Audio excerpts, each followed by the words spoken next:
আসসালামু আলাইকুম। Design sourcing চ্যানেলের পক্ষ থেকে আপনাদের স্বাগতম। তো আজকে আমি এই কার রাইডিং এই ডিজাইনটা করে দেখাবো। তো এই ডিজাইনটা করতে আমি যে ফন্টার ভেক্টরগুলো ব্যবহার করছি এটার ডাউনলোড লিঙ্ক আমার ভিডিও ডেসক্রিপশনে দিয়ে দেবো। তো এই ডিজাইনটা করতে আমি মূলত সবগুলাই ফ্রি ভেক্টর ব্যবহার করছি। এখানে সবগুলাই আপনারা কিভাবে ফ্রি ভেক্টর নিয়ে এসে খুব সুন্দরভাবে ডিজাইনে ব্যবহার করবেন বুঝতে পারবেন এটা দেখলে। আর বিশেষ করে টেক্সের যে ইফেক্টটা মূলত কার রেসিং টাইপের যেই ডিজাইনগুলো করা হয়, আর এরকম স্পিড টাইপের অনেক ডিজাইন আছে যেগুলোতে টেক্সের মানে টেক্সটের যে ইফেক্ট একটু অন্যরকম হওয়া লাগে, অ্যাজ ইউজুয়াল যেরকম ওরকম না, একটু অন্য টাইপ দেওয়া লাগে। আপনারা দেখে বুঝতেছেন এটা। তো আর কথা বাড়াবো না, আমি ডিজাইনটা করে দেখাবো। তো ডিজাইনটা করার জন্য ফার্স্টে আমি এখান থেকে রেক্টেঙ্গেল নিলাম এবং এখানে 100% ব্ল্যাক করে দিব। এখানে ফিল কালারটা 100% ব্ল্যাক করার জন্য 6টা জিরো দিয়ে ওকে করে দিলাম।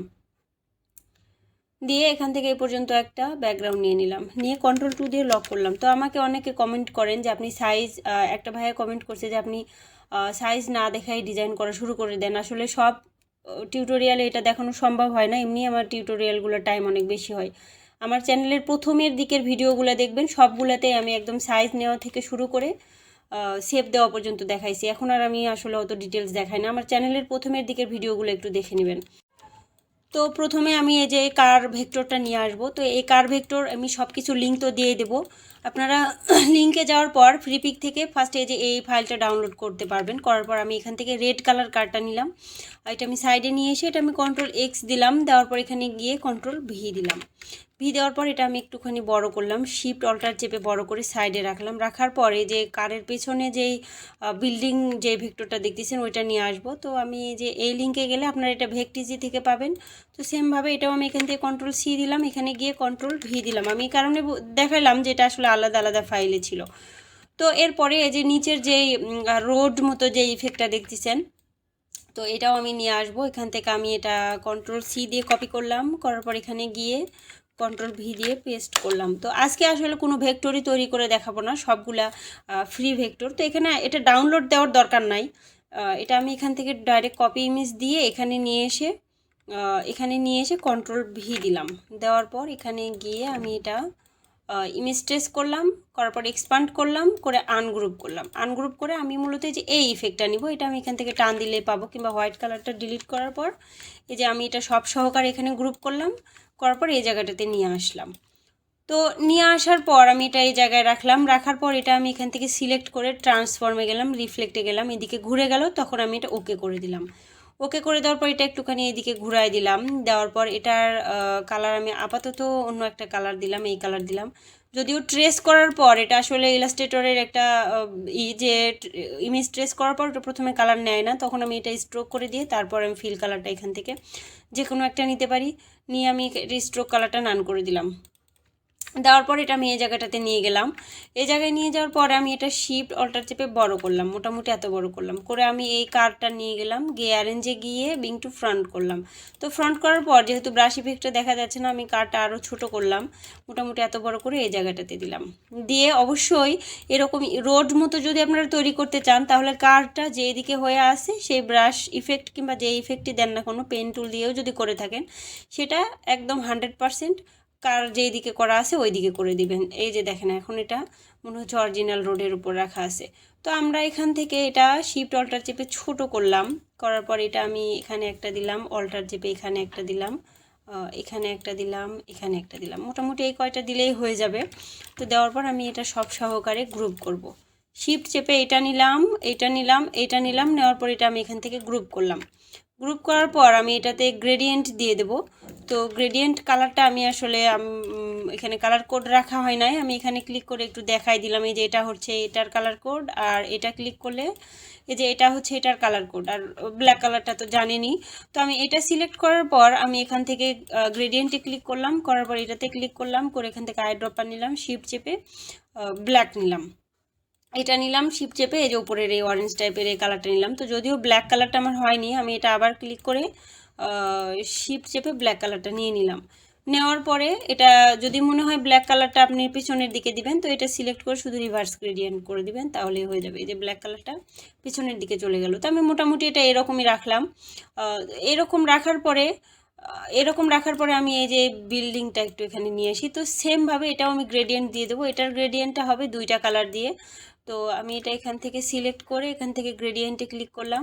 করার পরে যে এই স্লাইডারে ক্লিক করার পর আমি এই যে এই স্লাইডারটা ক্লিক করলাম, এটার উপর ক্লিক করলাম, করার পর আইড্রপার নিয়ে শিফট চেপে এই যে এই কালারটা দিলাম আর এইটা নিলাম। এটা যা আছে তাই থাকবে। তো থাকার পরে এখানে দেখেন একটা প্রবলেম হচ্ছে কি, এটা আলাদা আলাদাভাবে প্রত্যেকটা ডটে একটা একটা করে গ্রেডিয়েন্ট অ্যাপ্লাই হয়েছে। তো আমি এটা প্রথমে কন্ট্রোল 8 দিয়ে কম্পাউন্ড পাথ করে নিলাম, তাহলে এটা সুন্দরভাবে গ্রেডিয়েন্টটা হয়ে গেল। হয়ে যাওয়ার পর আমি এটা সিলেক্ট করে জিরোর জায়গায় আমি এটা -90 দিয়ে দিলাম। তো -90 দেওয়ার পর আপনাদের যদি মনে হয় এই যে এই পার্পেল কালারটা উপরের দিকে রাখবেন, তো সেক্ষেত্রে এখানে শুধু এই যে রিভার্স গ্রেডিয়েন্ট দিয়ে দেবেন, তাহলে হবে। তো আমি আর ওইটা করলাম না, এরকমই রাখলাম। রাখার পর আমি এটা এই জায়গাটায় নিয়ে গেলাম। নিয়ে যাওয়ার পর আমি এটা শিফট অল্টার চেপে ছোট করলাম, করে এই যে দেখেন এটা অলরেডি পেছনেই বসানো ছিল। এটা কিছুই করার দরকার নেই, এটা একটুখানি আর একটু বড় করে দেই, দিয়ে এরকম রাখলাম। তো এমনভাবে প্লেস করবেন যেন এটা আবার এই যে এরকম না হয় কিংবা না হয়, পুরোটাই এই গাড়ির নিচে দিয়ে দেওয়ার চেষ্টা করবেন। দিলাম, দেওয়ার পর এখান থেকে আমি অল্টার চেপে আরও একটা নিলাম, নিয়ে এই জায়গাটাতে দিলাম। তো এরপরে আমি আরও একটা এই বিল্ডিং ভেক্টর আরও একটা নিয়ে নেব। নেওয়ার জন্য আমি এই যে এটাই এখান থেকে অল্টার চেপে কপি করে এই জায়গাটাতে নিয়ে আসলাম। নিয়ে আসার পর আমি এটা শিফট অল্টার চেপে ছোট করলাম, মোটামুটি এত বড় করে। আমি এটা আর একটুখানি ছোট করতে পারি যেন এই যে এই মাঝখানে ফাঁকা থাকে, আবার এই যে এটা যেন ভিতরে ঢুকানো মনে হয়। আর একটু ফাঁকা করে রাখবো, আমি এটা এরকম করে রাখলাম। আর একটু ছোট করে দিই, দিয়ে আমি এটা এই জায়গাটাতে দিলাম। তো এই জায়গাটাতে দেওয়ার পর এটা আসলে আমার এই যে এই দিকে হবে, কিংবা কারটা আর একটু বড় করতে হবে। আর একটু বড় করলাম, বড় করে এই জায়গাটাতে দিলাম। দেওয়ার পর এটা আমি এই জায়গাটাতে রাখলাম। তো এবার এটা ঠিক আছে। তো এটা দেওয়ার পর আমি এটা সিলেক্ট করে এখান থেকে ইরেজার নিলাম, নিয়ে আমি অল্টার চেপে এখান থেকে এই পর্যন্ত কেটে দিলাম। কেটে দেওয়ার পর এই অংশটুকু এই জায়গায় থাকলো। এই অংশটুকু যেন মনে হয় যে রাস্তার এই পাশে, আর ওটা যেন রাস্তার ওই পাশে, এরকম মনে হয়।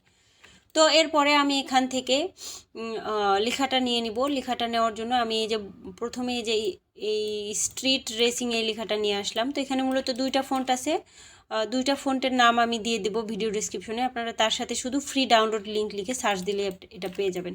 তো ফার্স্ট এটা আমি এখান থেকে ক্রিয়েট আউটলাইন করলাম, করে আমি এটা এখান থেকে অবজেক্টে গেলাম, পাথে গেলাম, অফসেট পাথে গেলাম। যাওয়ার পর এখানে 10px দিলাম।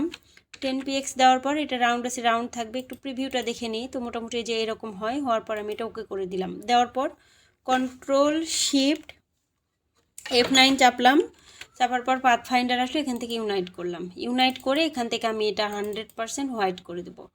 তো হোয়াইট করে দেওয়ার পর আমি এটা কন্ট্রোল-X দিয়ে কাট করলাম। এই লেখাটা সিলেক্ট করে কন্ট্রোল-B দিলাম। কন্ট্রোল-B দেওয়ার পর আমি হোয়াইট কালারটা নিয়ে এই যে এখানে নিয়ে আসলাম, একটু এদিকে নিয়ে আসলাম, আর একটু নিচে নিয়ে আসলাম। মোটামুটি এরকম করলাম। করার পর আমি এই লেখাটা গ্রুপ করলাম। গ্রুপ করার পর আমি এটা এখানে নিয়ে গেলাম। অ্যারেঞ্জে গিয়ে বিং টু ফ্রন্ট করলাম, যেহেতু এটা নিচে পড়ে গেছে এই জায়গাটাতে নিয়ে আসলাম। তো নিয়ে আসার পর আমি এখান থেকে ইফেক্টে গেলাম, ওয়ার্পে গেলাম, ওয়ার্প থেকে আর্টসে গেলাম। আর্টসে যাওয়ার পর এটা যা আছে শুধু এই যে হরিজেন্টালটা মাইনাসের দিকে দিবেন, এটা মাইনাসের দিকে দিয়ে দিবেন। মাইনাসের দিকে দিয়ে আপনার যতটুকু মন চায়, যতটুকু দরকার ওই রকম করে নেবেন। আমি মোটামুটি এরকম রাখলাম, এখানে 50 মতো রাখলাম, ওকে করে দিলাম। দেওয়ার পর অবজেক্টে গিয়ে এক্সপান্ড করলাম। করার পর আমি এটা এক্সপান্ড করে আমি এটা এই জায়গাটাতে সুন্দর করে বসিয়ে দিলাম। তো বসিয়ে দেওয়ার পর হোয়াইট কালারটা আছে ওই রকমই থাক। আমি এই যে এই ব্ল্যাক কালারটা সিলেক্ট করব। ফার্স্ট এটা আনগ্রুপ করতে হবে। করার পরে রেসিং লেখাটা সহ এই স্ট্রিট লেখাটা সহ আমি এটা গ্রুপ করলাম। এখানে খেয়াল রাখবেন যেন ব্ল্যাক কালারটা শো করে। গ্রুপ করলাম। গ্রুপ করার পর এটা আমি কিবোর্ডের আই চেপে এই যে গাড়ির যে সামনের দিকের যে গ্রেডিয়েন্টটা এটাতে ক্লিক করে দিলাম। এখানে কিন্তু বিভিন্ন রকম গ্রেডিয়েন্ট আছে, যেমন এখানে যদি ক্লিক করেন এটা হবে একরকম, সামনের একদম এই জায়গা থেকে যেটা ওইটা ক্লিক করে দিলাম। দেওয়ার পর আমি উইন্ডোজ থেকে গ্রেডিয়েন্টে গেলাম। গ্রেডিয়েন্টে যাওয়ার পর জিরো জায়গায় এটা আমি -90 করে দিলাম। -90 করে দিয়ে রিভার্স গ্রেডিয়েন্ট করে দিলাম। তো রিভার্স গ্রেডিয়েন্ট করে দেওয়ার পর এটা আমি ব্ল্যাক কালারের স্ট্রোক দিলাম। তো স্ট্রোক দেওয়ার পরে আমার এটার কাজ শেষ। স্ট্রোকটা আপনারা মোটা চিকন করতে পারেন, আমি মোটামুটি এরকম রাখলাম। রাখার পর এটা এখানে গ্রুপ করলাম। তো আমার এটা এখানে তৈরি হয়ে গেছে। আমি এটা আরেকটা কাজ করতে পারি। আমি এটা আনগ্রুপ করলাম, করে আমি এটা একটু নিচের দিকে দেব। হোয়াইট কালারটাই উপর দিকে রাখলাম আর লেখাটা নিচের দিকে দিলাম। মূল কথা হোয়াইট কালারটা আর একটু উপরের দিকে নিয়ে যেয়ে দিলাম, এরকম রাখলাম। রাখার পর আমি এটা এখানে এই যে এই জায়গাটা যেন মিলে যায় সেটা খেয়াল রাখবেন, মিলাই দিলাম। দেওয়ার পর গ্রুপ করলাম, গ্রুপ করে আর একটুখানি আপনারা উল্টাই দিতে পারেন এটা। তো আমি এটা মোটামুটি এই যে এরকম করে দিলাম, দিয়ে এই জায়গাটায় সেট করে দিলাম। দেওয়ার পরে এবার বর্ন টু রাইড লেখাটা দেখেন, এখানে মনে হবে একদম লেখাটা এই জায়গায় রাস্তার মতো করেই করে দেওয়া আছে। তো ওটা লেখার জন্য আমি এখান থেকে প্রথমে পেন টুল নিব। পেন টুল নেওয়ার আগে এটা আমি স্ট্রোক দিয়ে নেই, স্ট্রোকটা নিব অন্য একটা কালার। নেওয়ার পর পেন টুল নিলাম, নিয়ে আমি একদম এই যে এখান থেকে এখান পর্যন্ত একটা লাইন নিয়ে নিলাম। লাইন নেওয়ার পর আমি বর্ন টু রাইট লেখাটা কন্ট্রোল সি দিয়ে কপি করলাম, করে আমি এই যে টাইপ অনে পাথ টুলটা নিলাম। নেওয়ার পর এর উপর একটা ক্লিক করলাম। করার পর কন্ট্রোল ভি দিয়ে দিলাম। কন্ট্রোল ভি দেওয়ার পর এটা সিলেক্ট করলাম। তো লেখাটার যেহেতু অনেক সাইজ বড় হয়ে গেছে, যার কারণে এটা এই লাইনে ধরতেছে না। আমি ক্যারেক্টারে গিয়ে এটার সাইজটা কমাই দিব। আমি এটা মোটামুটি 70 মতো দিলাম। তো 70 দেওয়ার পরে যে মোটামুটি চলে আসছে, এটা একটু নিচে নিয়ে গেলাম। নিয়ে যাওয়ার পর আমি এটা ক্রিয়েট আউটলাইন করলাম, করে এখন মন চাইলে শিফট অল্টার চেপে আর একটু বড় করে নিতে পারেন। বড় করে নিলাম। বড় করে নেওয়ার পর মনে হচ্ছে আর একটু ঘুরাইলে ভালো হবে, আর একটু ঘুরাই নিলাম। তো এত না, এরকম রাখলাম। রাখার পর এটা সিলেক্ট করে এই যে এখান থেকে ফ্রি ট্রান্সফর্ম টুলে গেলাম। যাওয়ার পর এখান থেকে আমি এই যে উপরের এই অপশনটা নিব। এই অপশনটা নিলাম। নেওয়ার পর এই জায়গায় অল্টার চেপে এটা লেখাটা মনে হবে শোয়ায় দেওয়ার মতো করলাম। করার পর এটা দেখেন আবার বাঁকা হয়ে গেছে। এটা মূলত আপনার সোজা করতে এই এই এই শেপ অনুযায়ী বসাইতে যা করা লাগে তাই করবেন। করার পর এটা আমি শিফট অল্টার চেপে আর একটু বড় করলাম, করে আমি এটা সিলেক্ট করে কিবোর্ডের আই চেপে এই যে উপরের যেটা আছে ওই কালারই দিয়ে দিলাম। তো এরপরে আমি এই বর্ন টু লেখাটা সিলেক্ট করলাম, করার পর এই যে এই স্ট্রোকটা নান করে দিলাম। দেওয়ার পর আমি অবজেক্টে গেলাম, পাথে গেলাম, অফসেট পাথে গেলাম। যাওয়ার পর এখানে 5px দেব, 5px দিলাম। দেওয়ার পর ওকে করে দিলাম। দেওয়ার পর পাথফাইন্ডার থেকে ইউনাইট করলাম। ইউনাইট করে আমি এখান থেকে 100% হোয়াইট দিয়ে দেবো। আমি এখানে 6টা এফ দিয়ে দিলাম। 6টা এফ দেওয়ার পর ওকে করে দিলাম। দেওয়ার পর কন্ট্রোল এক্স দিয়ে কাট করলাম। এই লেখাটা সিলেক্ট করে কন্ট্রোল বি দিলাম। দিয়ে আমি এই যে এইটা একটু এই যে হোয়াইট কালারটা একটু নিচের দিকে নিয়ে আসলাম, প্লাস ভিতরের দিকে লেখার ওই দিকে দিয়ে দিলাম। মোটামুটি এরকম রাখলাম। রাখার পর আমি এই যে এই লেখাটা সিলেক্ট করে কন্ট্রোল সি কন্ট্রোল বি দিলাম। দিয়ে ডান পাশের অ্যারো 2বার দিলাম, নিচের দিকে 2বার দিলাম। দেওয়ার পর কিবোর্ডের আই চেপে ব্ল্যাক কালার করে দিলাম। তো এটাই তো ছিল মূল ইফেক্ট লেখার আর ইসের। তো আমার ডিজাইনটা মূলত কমপ্লিট। আর এই রেসিং কার ডিজাইনের অনেক লেখা থাকে, আপনারা একটু নেটে সার্চ দিলে পাবেন যে লেখাগুলো আসলে কি হয়। আমি এই 2টা লাইনই শুধু লিখে দেখাইলাম। আর অনেকেই প্রশ্ন করবেন যে আপু এটা কপিরাইট প্রবলেম হবে কিনা, যেহেতু ফ্রি ভেক্টরগুলো সব ডাইরেক্ট নিয়ে ব্যবহার করে দিছি। এটা আসলে স্ট্রোক মার্কেট প্লেস ছাড়া আর সব জায়গায় আপনি এটা দিতে পারবেন, যেমন মোটিফে দিতে পারবেন, তারপর টি স্প্রিংয়ে দিতে পারবেন, এরকম মার্কেট প্লেসে দিতে পারবেন। তবে এই যে ফ্রি পিক ভেক্টর স্টক এরকম সাইটে দিতে পারবেন না। তো এটাই ছিল, আপনারা অনেকে প্রশ্ন করেন। তো আপনাদের যদি ভালো লাগে তাহলে প্লিজ লাইক দিয়ে কমেন্ট করবেন আর সাবস্ক্রাইব করে চ্যানেলটার পাশেই থাকবেন। এতক্ষণ সাথে থাকার জন্য আপনাদের ধন্যবাদ। আল্লাহ হাফিজ।